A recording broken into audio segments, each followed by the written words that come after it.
Hey, Bill Cates here. This week's blog I'm doing in Sydney, Australia. I'm going to be in Melbourne and Brisbane and Adelaide, and I have two speeches tomorrow in Sydney, and I'm having a little fun doing a blog post for you today. So, one of the easiest, best ways to get people to make a decision to work with you is to remove them from the buying process and go into an educational process. Meaning, you want to teach people how to buy what you sell.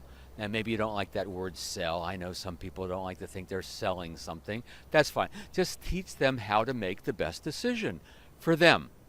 So I'll give you a couple of examples. Dave Kelly's a friend of mine. He's a very successful roofer. Told me years ago his business took off when he started teaching people how to buy a roof. He'd go to the roof and he'd measure and he'd work up an estimate. And he used to just drop the estimate off and say, we'd love to do your roof. And he sold some roofs. But now, here's what he does. He measures the roof, works up an estimate. And he says, Mr. and Mrs. Homeowner, whether you work with me or another good company, the important thing is that you get a good roof at a fair price, correct? And they go, yeah, that's all we're looking for. He says, so let's make sure that you choose the right company. First of all, make sure they give you heavy gauge flashing. A lot of roofers will skimp on the flashing and sets up problems in the future. Make sure they give you a proper nail pattern. A lot of roofers, out of ignorance or haste, won't nail the roof down properly, and because of that, problems down the road. And make sure they leave your home cleaner than the way they found it. We have a big sweep magnet that goes around the entire home and picks up all the loose nails that drop off the roof in the process, and we're going to leave your home cleaner than we found it. And so by teaching them how to buy a roofer, how to select a roofer, he's winning more business because of that. He removes himself from the quote-unquote selling process. And even if you don't think you're selling, your prospect may think you are trying to sell them, right? I'll give you another example. A friend of mine, Al, very successful financial advisor. I mean, extremely successful. You would love to have his business.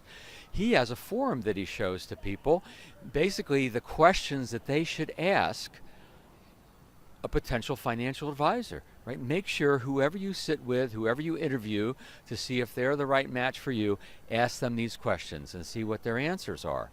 And of course, this positions him in a good light.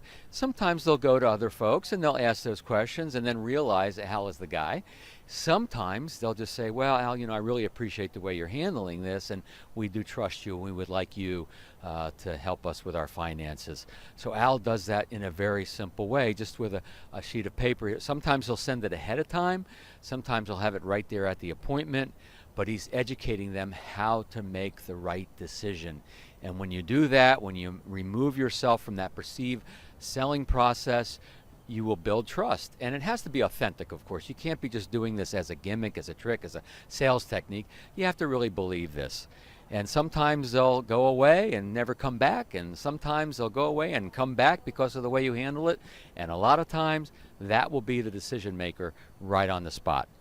So it's Bill Cates reporting, not live, but on video, from Sydney Harbour, Australia, asking you the question, who are you going to be introduced to today?